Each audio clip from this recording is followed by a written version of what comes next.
maanta waxaan xariga ka jarnay guryo dhammaaday oo aan isleeyahay horaa laga degi karaa meel cusubna dhagaxaan dhignay oo aan isleenahay meeshii lagu aalamiintay lahaa oo odayaasha ay damaashaadkeeda xiisku soo aadi lahaayeen iyo ciyaalka yaryarka ah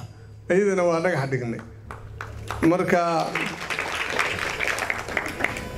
fursadaas waxaan isleeyahay marka laga faa'iideysto qof kasta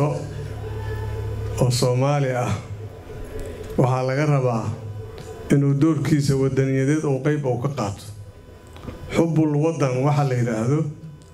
diinteena islaamka qabto rasuulullah alayhi salaatu wasalaam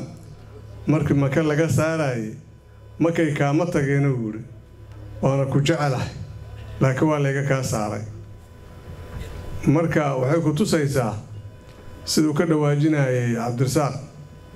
qof kastoo dibadda shala aaday maanta wuxuu danaynayaa inuu dalkiisa dib ugu soo laabto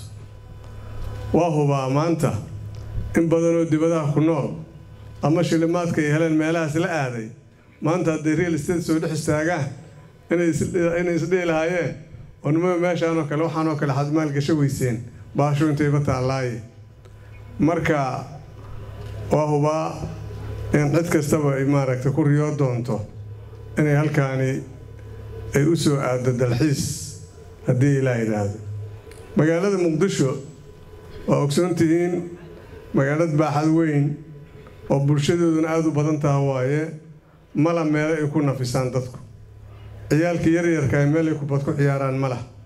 dadkii waaweynaa meel ay ku soo aalamiintaan mala meel ay u sheeka tagaan mala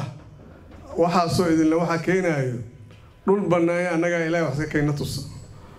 dhul banaay anaga inta banaan qorqorga iidhig dhagaxa iidhig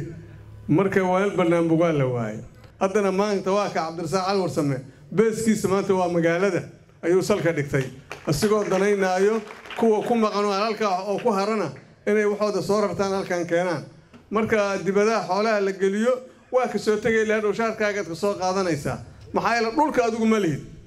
haddii xataa maanta aad guri ka gadato gurigaaga waa ku dhaqan shaqo ku malid dhulka adiga iska malid marka aan dalkeena aan maal gashano aan quruxsano waana maasantiin wa salaamu calaykum wa rahmatullahi wa barakaatuh